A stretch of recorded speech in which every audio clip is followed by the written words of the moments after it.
Los japoneses celebran ritos y ceremonias muy distintos a los de las demás naciones. Las cosas que hacen nos resultan inconcebibles, y muy bien podría decirse que Japón es un mundo inverso a Europa. Para los primeros occidentales que viajaron a Japón, era un universo misterioso. Se trataba de la fabulosa isla de Zipango, de la que Marco Polo tan solo había oído hablar, de las riquísimas tierras en cuya busca había zarpado Colón.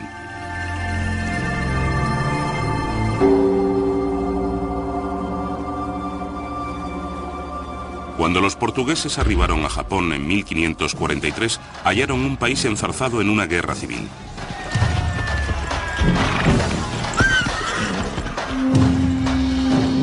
De aquel caos emergería un samurái. Fundaría un régimen tan pujante que perviviría durante más de 250 años.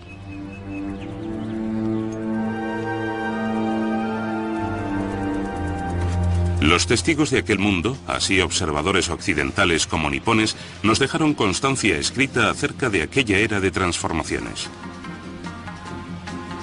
Suya es la historia de una cultura floreciente, de sus rituales poéticos y de sus enconadas luchas por el poder. Es la epopeya del establecimiento de las rutas comerciales con Europa y de su posterior aislamiento de Occidente. Estas son las memorias del imperio secreto japonés.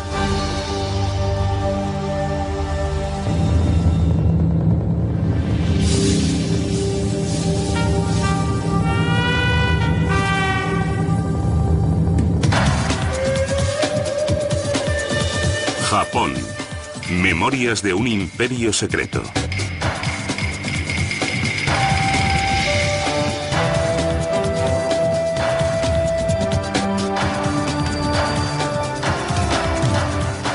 El camino del samurái.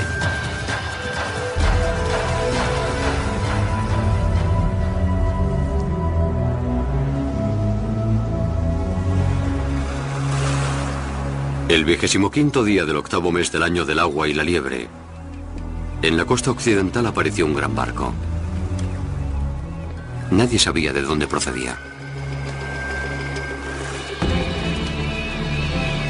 Como más adelante relataría un monje budista, los vigías samuráis partieron inmediatamente a alertar a su amo. Había extranjeros a bordo de aquellas naves insólitas para los japoneses.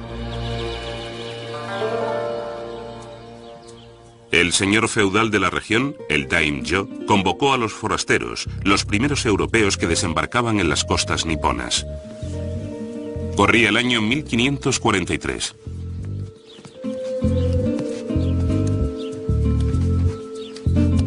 Cuando los mercaderes portugueses comparecieron ante él, al daimyo le intrigaron sus peculiares y extrañas armas. A los japoneses siempre les habían gustado las novedades, estar a la última, por así decirlo. De modo que los europeos suscitaron mucho interés. Al ver cómo los lusos derribaban un pato, el daimyo adquirió dos armas y encargó a su espadero que le hiciese unas réplicas. A continuación solicitó que le enseñasen a disparar. Aquellos pioneros europeos, sus armas y su religión acabarían acarreando unas consecuencias imprevisibles.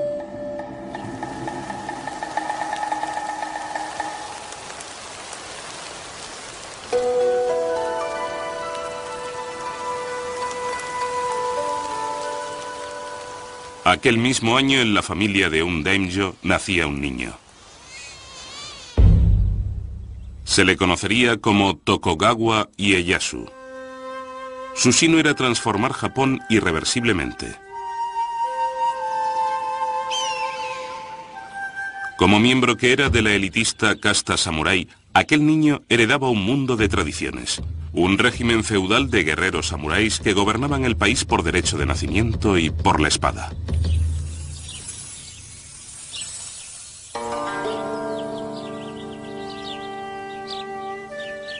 Al ser el hijo de un señor daimyo, Ieyasu pronto tendría que cambiar los juegos infantiles por los asuntos de la guerra.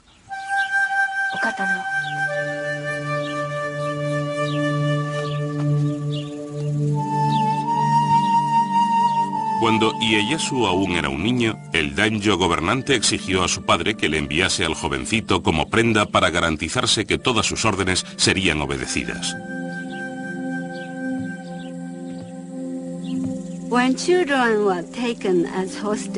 Que los niños fuesen rehenes no significaba que fuesen prisioneros.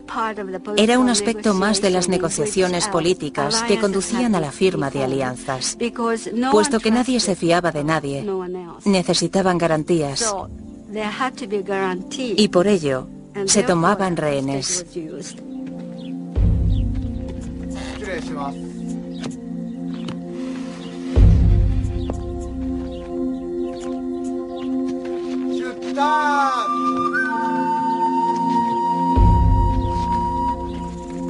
Como rehén, el joven samurái viajó de modo acorde con su rango de daimyo.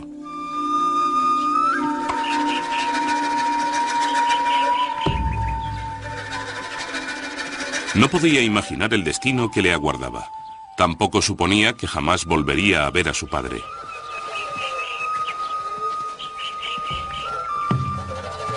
Se crió en cautividad. Su vida era prisionera de los vaivenes de la guerra civil.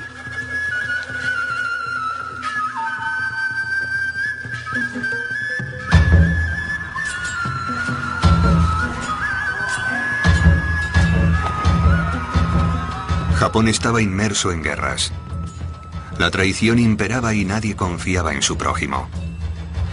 Se coaligaban con una facción para después abandonarla por otra según soplaran los vientos de la fortuna.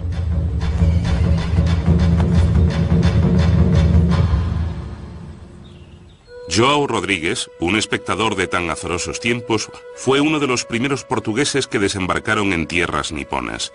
Llegó siendo un grumete de 15 años, aunque pronto se convertiría en misionero jesuita.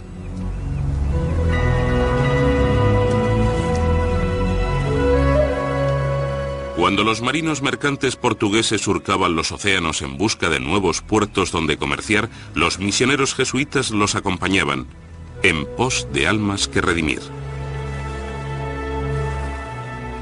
Los jesuitas eran jóvenes y entusiastas y afrontaban sin temor los rigores de la peligrosa travesía de 2 años hasta Japón, un país que consideraban propicio para la conversión. Remitían a sus lugares de origen fascinantes relaciones acerca de un mundo insólito.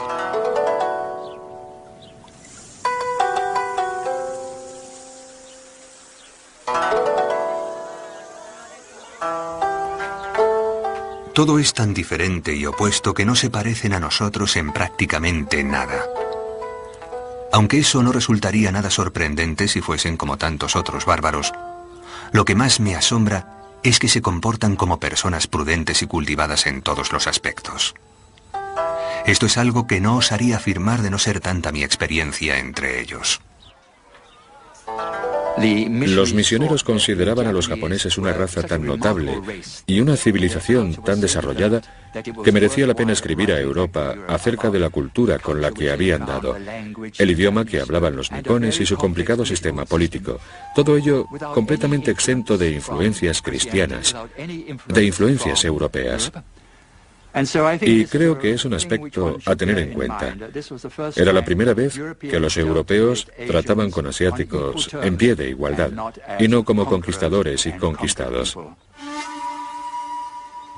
Su forma de escribir es muy diferente de la nuestra, puesto que escriben desde la parte de arriba de la página hacia abajo. Pregunté a un japonés por qué no escribían como nosotros, y replicó que por qué no escribíamos como ellos. Me explicó que, dado que la cabeza del hombre está arriba y los pies abajo, el hombre debe escribir también de arriba a abajo. Al cabo de una estancia de más de 30 años en Japón, João Rodríguez acabó hablando un japonés tan fluido que se le conocía como el intérprete. Su trabajo le permitía ser testigo de la vida cotidiana de todos los estamentos sociales, desde los señores de la guerra daimyos hasta los más humildes agricultores. Todo género de personas, nobles o plebeyas, usan el abanico por todo el reino. Quienes tienen algún asunto entre manos o desean recordar algo, lo anotan en sus abanicos. Llevan siempre estos abanicos en sus manos. Los abren, los consultan y los cierran. Nadie sale a la calle sin él.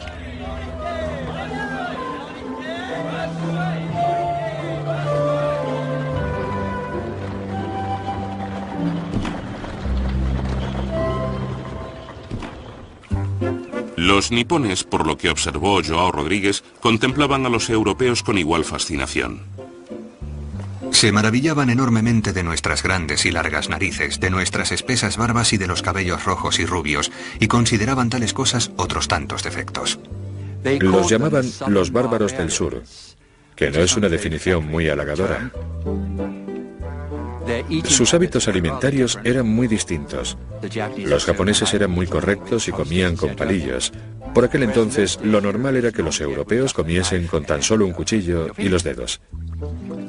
Además, por supuesto, la mayoría de los japoneses se bañaban diariamente, mientras que me temo que los europeos de la época podían pasarse meses y meses sin tomar un baño. Así que, hasta cierto punto, se merecían el epíteto de bárbaros. No obstante su reputación, los jesuitas estaban decididos a permanecer en Japón. Nuestro único afán era predicar y proclamar la ley del Creador. Aunque hubiese un solo japonés cristiano en todo el país, cualquier misionero se pasaría aquí toda su vida, por el bien de esa persona. Aquellos hombres eran muy celosos, y las condiciones eran bastante favorables para la conversión al cristianismo. En épocas de matanzas, revueltas, luchas, batallas, gran número de muertes, obviamente la gente tiende a pensar en la otra vida. En poco más de 50 años, aquellos misioneros fundaron más de 200 iglesias católicas, principalmente en el Japón meridional, y convirtieron a 250.000 de nipones.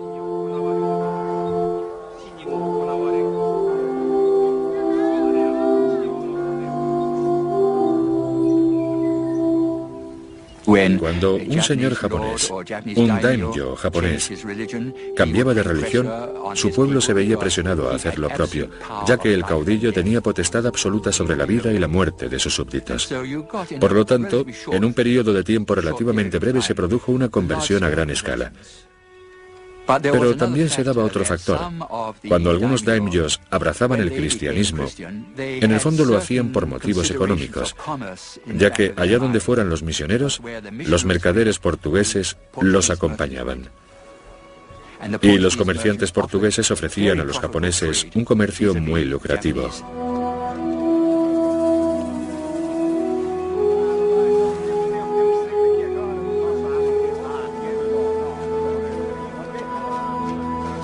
El comercio y la religión entrecruzados. Algunos nipones se beneficiaban, mientras que otros observaban el desarrollo de los acontecimientos con creciente preocupación, convencidos de que el cristianismo constituía una amenaza para su autoridad.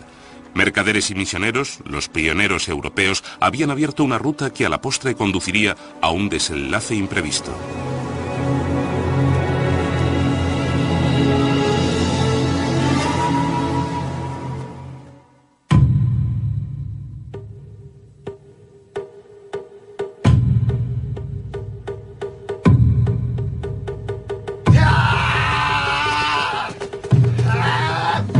Resistir los rigores de una instrucción interminable.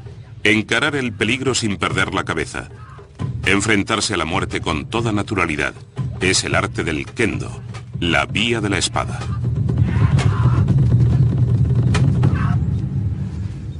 Los maestros espadachines instruyeron al joven samurái en las técnicas de la esgrima y las tradiciones del código de honor del samurái. Tal sería la educación que recibiría el adolescente Ieyasu pese a su condición de rehén. Cuando se tomaba un rehén de cierta categoría, lo habitual era tratarlo muy cordialmente y brindarle una formación como la que recibiría en su propia casa. Probablemente Probablemente tuvo una educación muy estoica y espartana. orientada a los conocimientos militares, las artes marciales y los clásicos chinos y japoneses. Según se dice, la vida de Ieyasu se caracterizó por la paciencia y la templanza.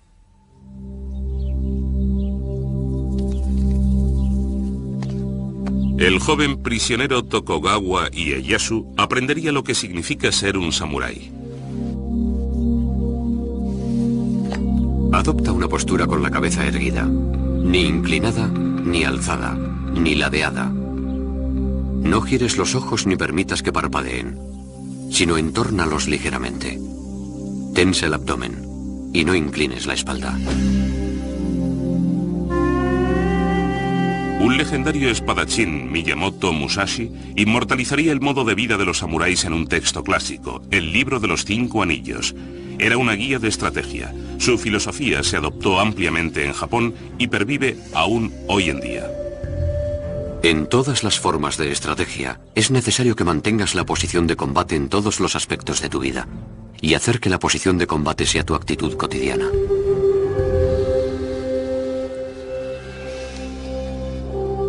A los 15 años, Ieyasu alcanzó la edad adulta, obteniendo el derecho a ceñir las 2 espadas del samurái.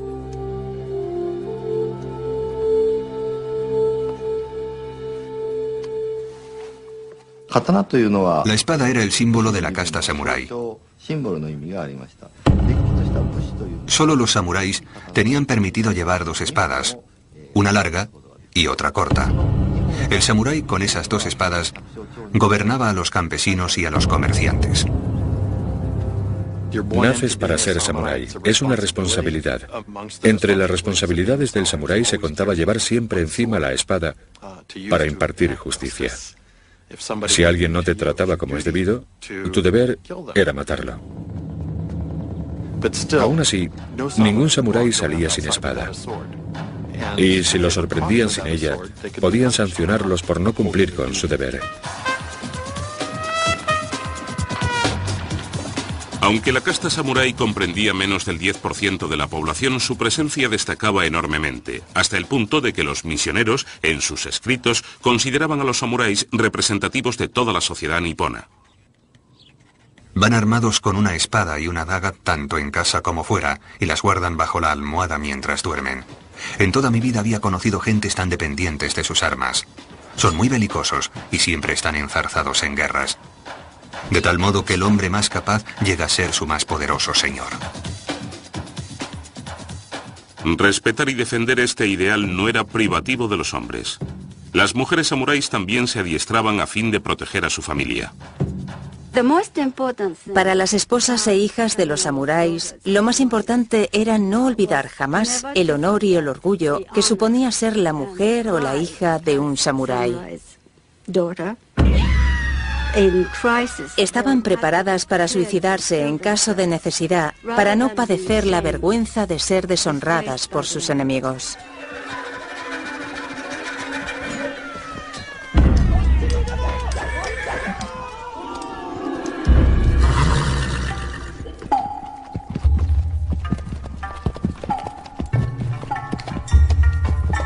El samurái protegía su hogar y su familia, pero alcanzaba su verdadera gloria en el campo de batalla, defendiendo a su señor de sus adversarios.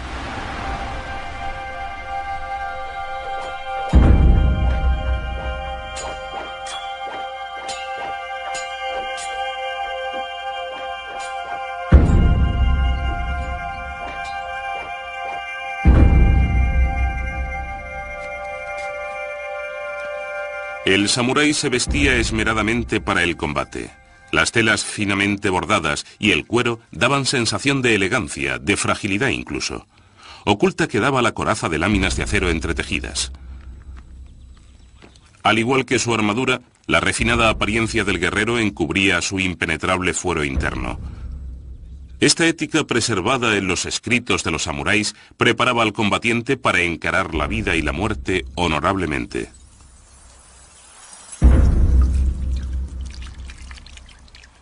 El samurái se lavaba todas las mañanas con agua fría y se perfumaba la coronilla afeitada con incienso para estar presentable. Estaba listo para morir luchando en cualquier momento. Suele establecerse una comparación entre los samuráis y la flor del cerezo. Es sumamente hermosa, como el guerrero con su brillante armadura, pero se requiere una gran tormenta para arrancar sus pétalos.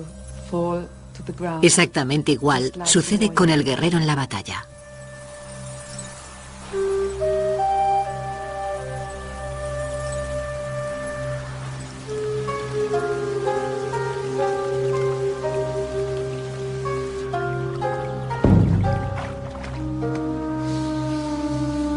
Para el samurái, tan importante como saber cómo matar, era saber cómo y cuándo morir. En el campo de batalla, sobre todo en los últimos momentos de tu vida, tienes que demostrar tu control. El control de tu cuerpo, el control de tu destino, de tu sino. Es la vindicación, la manifestación de tu fortaleza interior. Así que en esos últimos momentos debes consumar tu muerte. El seppuku o harakiri es el ritual del suicidio practicado por los samuráis. El guerrero samurái llevaba dos espadas a la cintura, una larga y otra corta. La espada corta servía para abrirse el vientre de un tajo. ¿Por qué iba un samurái a abrirse el abdomen? Pues los japoneses, sobre todo los samuráis, creían que el corazón estaba en el vientre. Pensaban que la pureza o la impureza de su corazón se revelaría al destriparse a sí mismos. Desde el recitado del poema de la muerte hasta el postrer impulso de la daga, el seppuku es una ceremonia de suicidio que garantiza una muerte honrosa.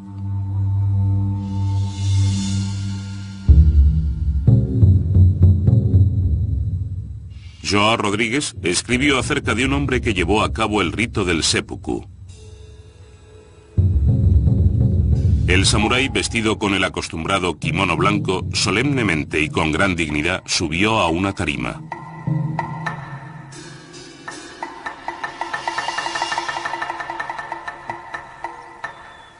A continuación, en voz alta, pidió que le prestasen suma atención mientras se abría el vientre.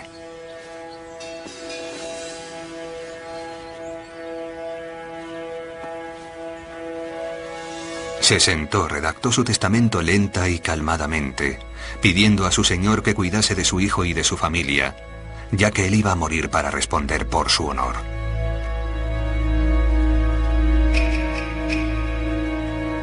Se despidió, y después, delante de todos, se rajó el abdomen sin ningún temor, y así murió. Estas cosas suceden con frecuencia.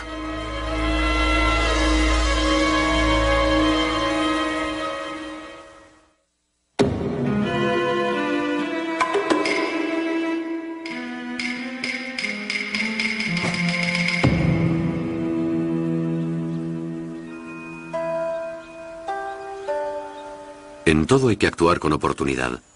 La oportunidad de la estrategia no puede dominarse sin una gran cantidad de práctica.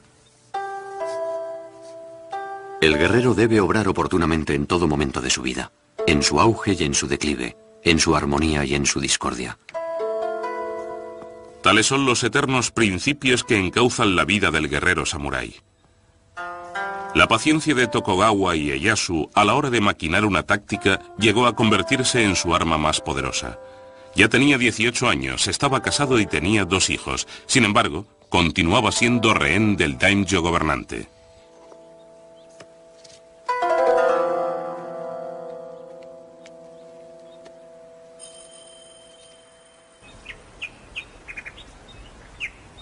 Con el tiempo, Ieyasu fue afinando su maestría en el campo de batalla luchando codo con su señor daimyo. Cuando su amo murió en combate, Ieyasu recuperó por fin la libertad de decidir sobre su propio destino. En un momento dado, Ieyasu se vio en la situación de tomar la decisión de quedarse o no con la familia que lo había tenido retenido. Pero en ningún momento olvidó su ambición de regresar a la fortaleza de donde procedía, de recobrar los dominios de sus antepasados, ampliarlos. y regresar con sus deudos, que lo aguardaban lealmente.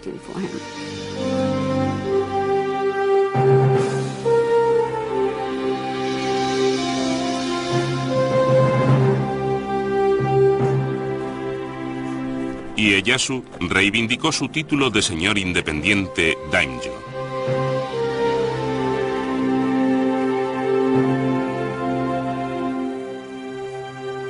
Regresó al feudo familiar. Ahora podía luchar por su propia causa, por su pueblo. Combatí a mis enemigos solamente para vengarme de los adversarios de mi padre. Porque estaba convencido de la rectitud de mi intención de socorrer a mi pueblo y pacificar el país. Los años de cautiverio habían exacerbado su disciplina. Siguiendo fielmente sus enseñanzas de samurái, tramó escrupulosamente su estrategia. En un lance crucial, Ieyasu se coaligó con el hombre que había matado a su señor daimyo, Oda Nobunaga.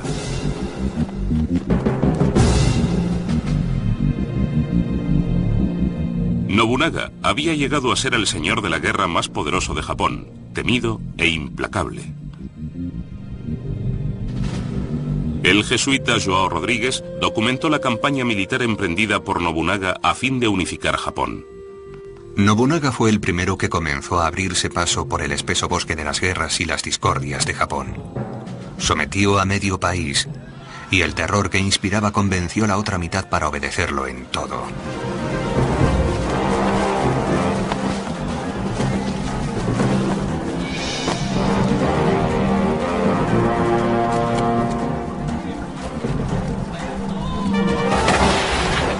Audaz y reformador, Nobunaga adoptó y dominó las armas de fuego que cobraron gran importancia en la guerra. En la batalla de Nagashino, Nobunaga armó a 3000 infantes con mosquetes y los dispuso en 3 filas.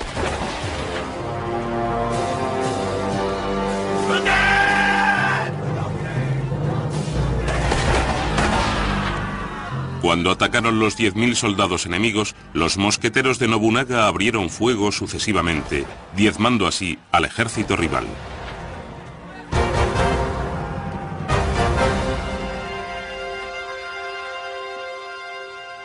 Las innovaciones de Nobunaga en el uso de las armas de fuego transformaron completamente el concepto de lucha de los samuráis.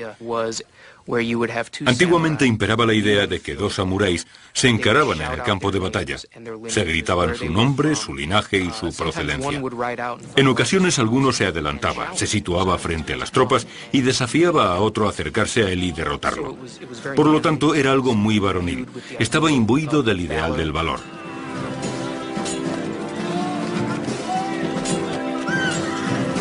Ahora había tropas de samuráis anónimos disparando a otras tropas de samuráis anónimos.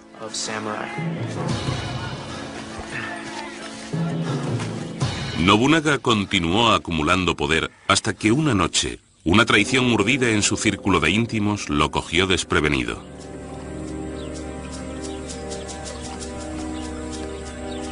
Un misionero andaba cerca. Llegaron unos cristianos cuando me estaba revistiendo para decir la primera misa de la mañana y me dijeron que esperase dado que había alboroto frente a palacio. Enseguida comenzamos a oír disparos de mosquete y vimos llamas. Comprendimos que no se trataba de una batalla, sino de una traición por parte de alguno de sus generales. Hay quienes dicen que se abrió el vientre, si bien otros creen que prendió fuego al palacio y pereció entre las llamas. No obstante, lo que sí sabemos es que de aquel hombre, que había hecho temblar a todo el mundo, no solo con el sonido de su voz, sino también con la mera mención de su nombre, no restaba ni un cabello que no hubiese quedado reducido a polvo y cenizas. En pleno incendio, un general leal a Nobunaga, Toyotomi Hideyoshi, aprovechó la ocasión. Hideyoshi se puso en acción inmediatamente, matando al asesino de su señor, lo cual, en resumidas cuentas, le daba derecho a reclamar el liderazgo de la vasta coalición de ejércitos comandada por Nobunaga.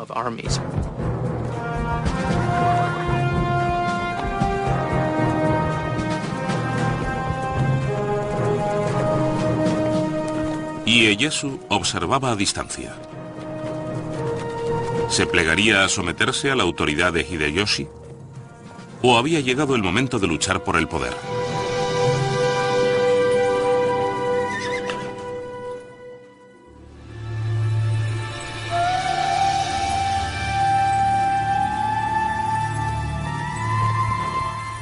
Nobunaga, Hideyoshi y Tokugawa Ieyasu. Estos son los hombres que pondrían fin a las brutales guerras civiles. Pasarían a la historia como los unificadores de Japón. En Japón se narra una leyenda que explica el carácter de los tres unificadores. Nobunaga, Hideyoshi e Ieyasu están contemplando un cuclillo, esperando que cante. Pero el pájaro no canta.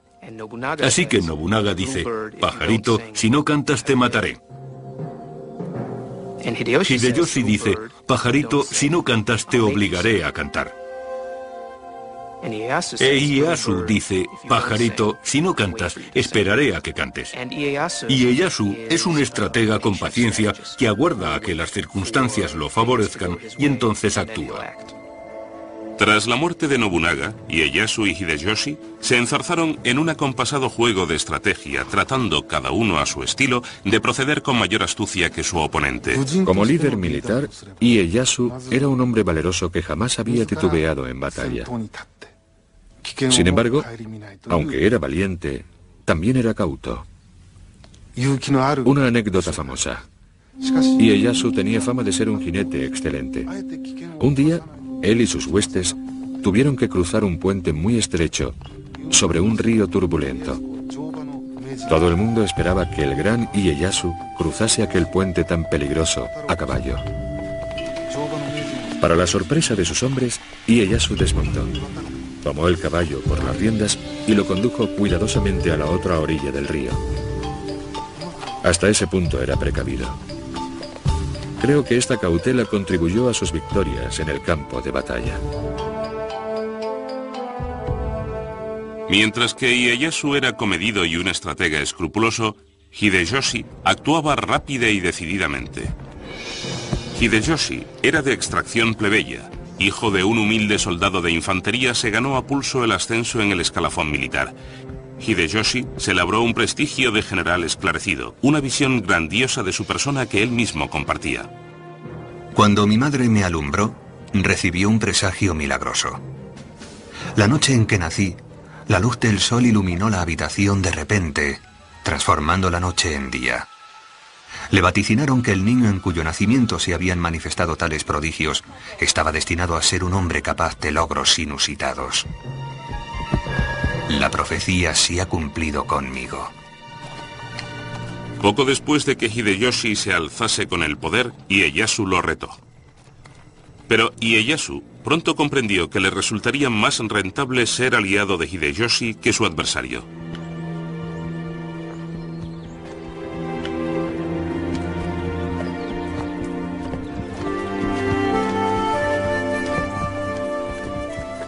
Hideyoshi recompensó a Ieyasu por su lealtad con un inmenso señorío y le ordenó que fundase su cuartel general en la remota villa pesquera de Edo, a casi 500 kilómetros del castillo de Hideyoshi en Osaka.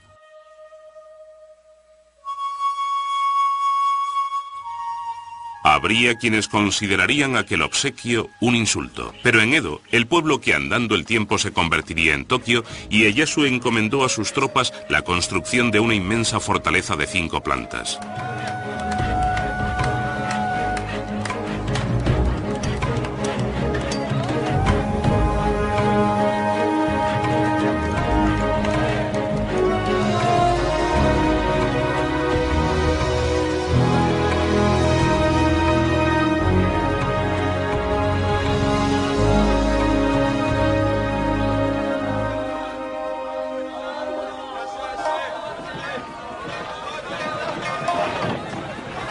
Intramuros de la ciudad de Osaka, Hideyoshi se afanaba en la fortificación de su propio alcázar. La ciudadela, con reputación de ser la más inexpugnable de su tiempo, era asimismo una de las más ostentosas. El castillo de Osaka se encontraba en un emplazamiento estratégico cercano al Palacio Imperial de la vecina Kioto. Desde hacía varios siglos el emperador lo era tan solo nominalmente, permaneciendo ignorado por quienes en realidad ejercían el poder. Mataba el tiempo con los cotilleos de la corte, la caligrafía y la poesía. En tiempos de Ieyasu, la corte sigue careciendo de autoridad. No obstante, solo ella tiene potestad para nombrar al shogun, de modo que, en última instancia, y en un sentido fundamentalmente simbólico, la corte aún ejerce un arbitrio. Por ese motivo, todos los señores de la guerra tienen los ojos puestos en Kioto. Debes lograr que el emperador reconozca que eres el combatiente más vigoroso del campo de batalla.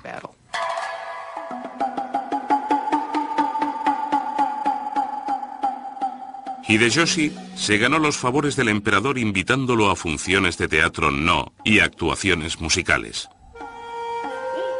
Sin embargo, el emperador no honraría a aquel guerrero de origen plebeyo con el título de shogun. Ieyasu jamás había renunciado a su ambición de poder. Ofreció al emperador algo más que invitaciones. Concertó el matrimonio de una de sus nietas con el hijo del emperador. Todos los señores feudales japoneses se servían de sus familias para cimentar alianzas. Casabas a tus hijas o a tus hijos. Lo que hizo Ieyasu en particular fue tener un gran número de hijos a los que utilizar para sus fines. Podía aprovecharlos para sustentar su naciente gobierno. Les otorgaba la condición de caudillos militares independientes para luego recurrir a su ayuda. Por contra, el rival de Ieyasu, Hideyoshi, no logró tener descendencia masculina. Finalmente recurrió a la adopción de un sobrino y lo nombró su sucesor. Más adelante, a la edad de 60 años, Hideyoshi tuvo por fin un hijo varón. Lo llamó Hideyori y era la niña de sus ojos. Los pensamientos de Hideyoshi se centraron en la salvaguardia y la supervivencia de su hijo pequeño.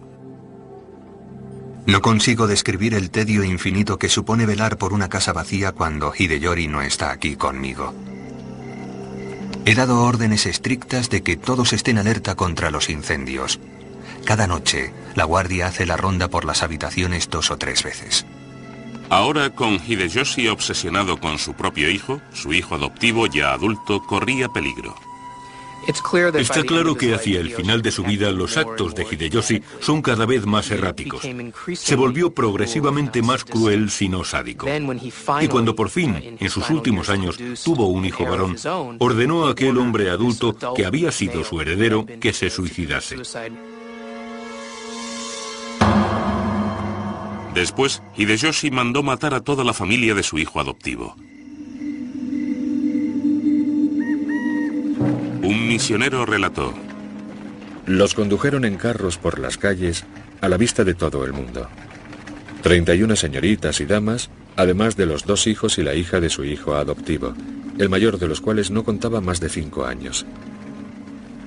Sus cadáveres se arrojaron a un pozo sobre el que se erigió una capilla y se colocó una lápida con esta inscripción: la tumba de los traidores.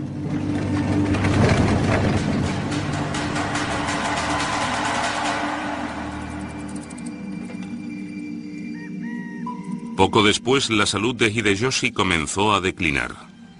Escribió su poema fúnebre. Ah, como el rocío sucumbo, como el rocío me desvanezco. Incluso la fortaleza de Osaka es un sueño dentro de un sueño. A continuación, Hideyoshi mandó llamar a Ieyasu y a 4 de los daimyos más poderosos a su lecho de muerte. Los nombró padrinos de Hideyori, su hijo de 5 años, su sucesor y el porvenir del gobierno nipón.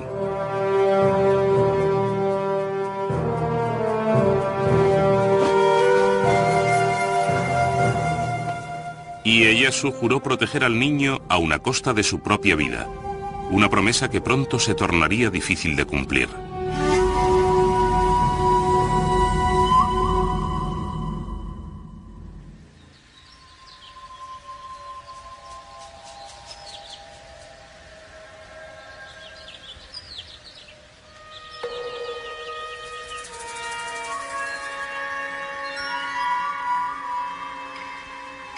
Se dice que la guerra es una maldición. Se recurre a ella solo cuando es inevitable. Sin embargo, en tiempos de paz no se debe olvidar la posibilidad de levantamientos. Ieyasu estaba en guardia. Los daimyos, temerosos de su creciente poderío, comenzaron a conspirar contra él. Los dominios de Ieyasu ya se extendían por la mayor parte de Japón. Estaba dispuesto a conservar sus posesiones y a ampliar la base de su poder.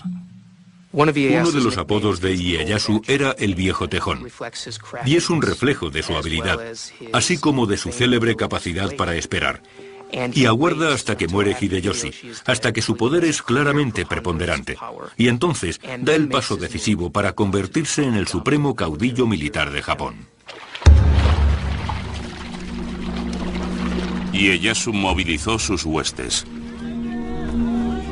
Envió una división al castillo de Ogaki, donde se congregaban sus enemigos. Cuando comenzó la batalla, las mujeres y los niños corrieron a resguardarse. Ieyasu envió un gran ejército para sitiar el castillo. Y lucharon día y noche. Más adelante, una de las jóvenes que había en la fortaleza narraría a su familia la terrorífica experiencia. Las madres, concubinas e hijas permanecieron en la torre fabricando municiones. Cundía el pánico. Una bala alcanzó a mi hermano menor, matándolo instantáneamente. Fue una visión muy cruel, desde luego que lo fue. Creíamos que íbamos a morir. Lo único que nos quedaba era el miedo y el horror. Al final del combate, las cabezas de los guerreros vencidos se llevaron al castillo, a fin de disponerlas para su presentación ritual ante el vencedor. Se creía que, aun después de muertos, los samuráis debían considerarse unos oponentes dignos de respeto. Los habitantes del castillo lavaron las cabezas y aplicaron cosméticos a los rostros de los cadáveres, ya que así se demostraba que el muerto era un personaje importante. Se trata de una muestra, una pequeña muestra de las cosas que hacían, algo que resulta inconcebible para la gente de hoy, para las mujeres de hoy. Las cabezas de los decapitados se trajeron a la torre. Las cabezas no nos daban ningún miedo y dormíamos rodeados por el hedor de aquellas cabezas sanguinolentas.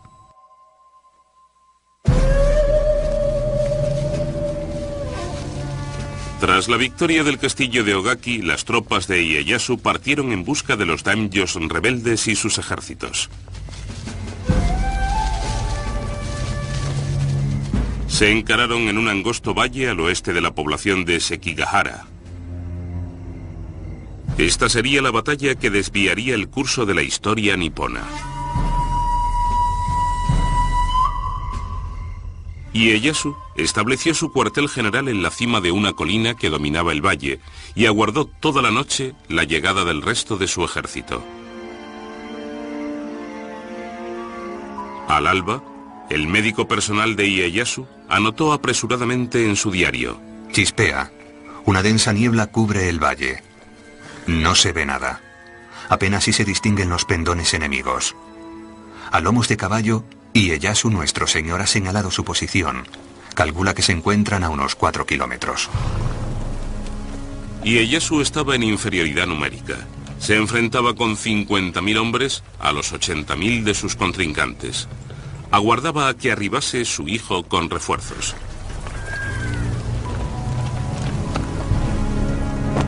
Sin embargo, a las 8 de la mañana la niebla se levantó repentinamente y ambos ejércitos rivales se encontraron frente a frente. Ieyasu no podía esperar más. Reagrupó sus huestes y, según se dice, les ordenó cargar con su célebre grito de guerra. Solo hay dos maneras de regresar del campo de batalla: con la cabeza de un enemigo o sin la tuya.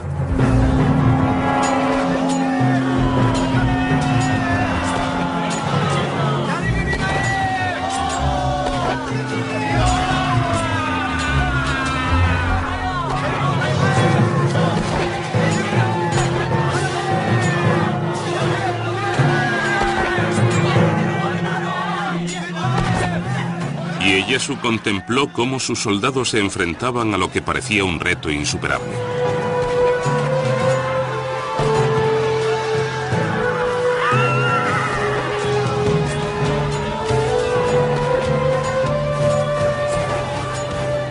Inopinadamente cambiaron las tornas.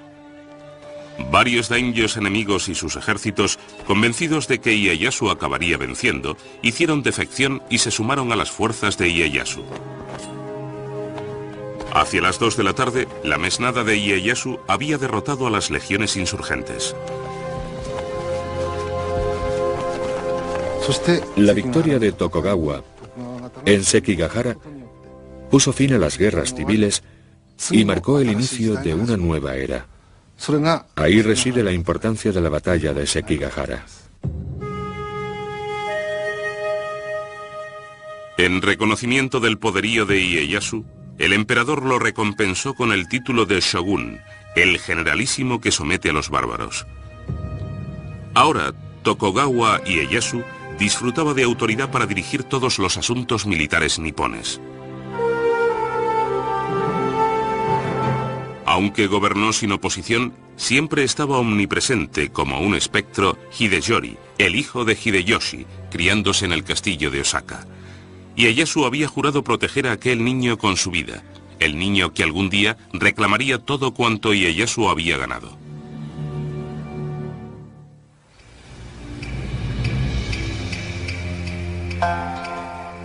Cuando el joven Hideyori se acercaba a la mayoría de edad, un daimyo advirtió: aunque es el heredero de Hideyoshi, Ieyasu jamás le permitirá gobernar Japón. Tarde o temprano, algún personaje ambicioso promoverá una revuelta en su nombre. Y aunque Hideyori no esté al corriente de nada, será culpado y se le obligará a suicidarse para la consternación del espíritu de Hideyoshi. La dinastía Tokugawa carecía del derecho divino para gobernar Japón. Dirigieron el país por ser los más poderosos, por ser los más ricos, por tener los mayores ejércitos, pero les faltaba el derecho divino. Y había muchos daimyos muy poderosos, especialmente en el oeste, los daimyos cristianos. Por lo tanto, de existir algún movimiento filosófico o político capaz de aunar a todos aquellos daimyos en una coalición contra el clan Tokugawa, resultarían muy peligrosos. Tokugawa no toleraba disensión alguna. Expulsó a muchos de los misioneros extranjeros, João Rodríguez entre ellos. Ieyasu quería librarse de todas aquellas influencias extranjeras que no hacían más que enturbiar las aguas, complicarle la vida. Incluso ordenó a los japoneses suspender todas sus actividades cristianas. Aún así, continuaba enfrentándose a la única auténtica amenaza para su poder, el joven Hideyori. Cuando Hideyori llega a la edad adulta, Ieyasu no puede seguir ignorándolo. Es un peligro por el mero hecho de existir. Es el legítimo sucesor de Hideyoshi. Ieyasu está obligado a protegerlo hasta su mayoría de edad. Pero constituye un riesgo intrínseco para la legitimidad del shogunato de Tokugawa. Ieyasu llegó a una conclusión. Ya no podía mantener la promesa de amparar al hijo de un aliado muerto. Ieyasu decidió batallar una vez más. Obviamente sería un nuevo momento decisivo. Los numerosísimos samuráis, que se contaban por millares, eran unos guerreros duros de pelar. Aún guardaban fidelidad a la familia de Hideyoshi. Y por supuesto eran leales a su hijo. De modo que se reunieron en el castillo de Osaka. Y el castillo de Osaka era una fortaleza muy robusta. Se consideraba inexpugnable.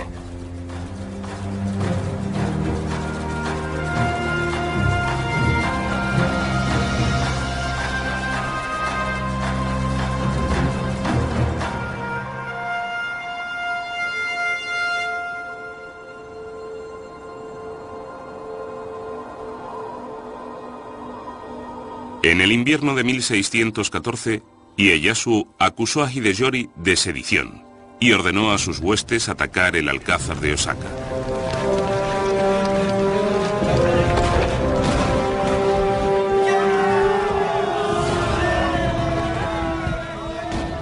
partidarios de Hideyori, cerca de 100.000, se hicieron fuertes y resistieron el embate.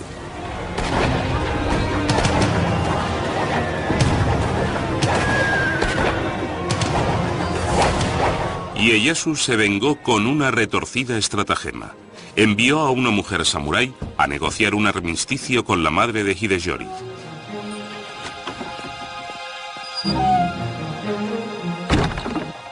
Ieyasu le ofreció un refugio seguro para la guarnición de Hideyori a cambio de que renunciase a ulteriores rebeliones contra su gobierno.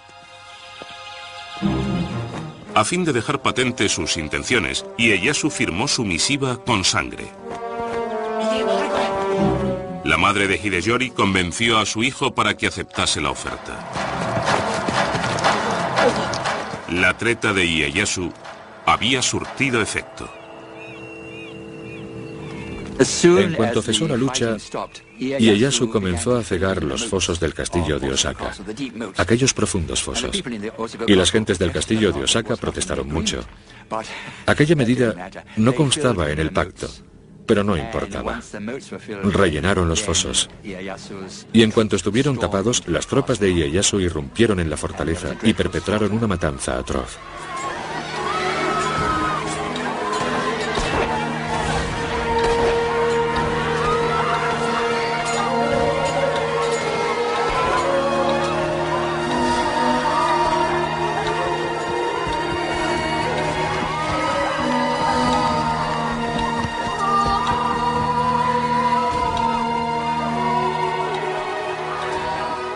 Millares de soldados vencidos, mujeres y niños huyeron de la ciudadela.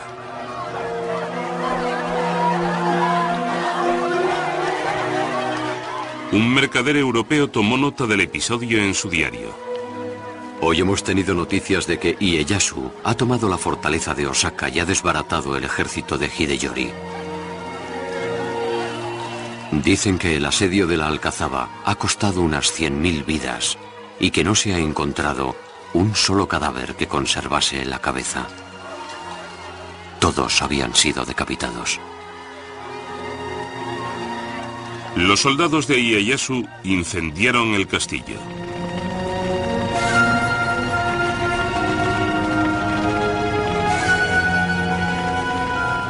Rodeado por las llamas, Hideyori rehusó rendirse y no le quedó más que una alternativa. Llevó a cabo el seppuku.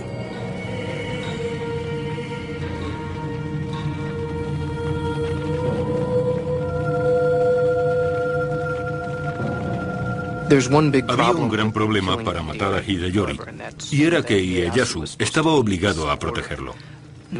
Fue una estrategia muy realista y cruel, pero él quería fundar una dinastía que perdurase a lo largo de los siglos. Hay razones para creer que Ieyasu lamentó sinceramente el haber causado la muerte del hijo de su antiguo señor. Se dice que Ieyasu expió su culpa copiando 10.000 veces el nombre de Buda en rollos de pergamino.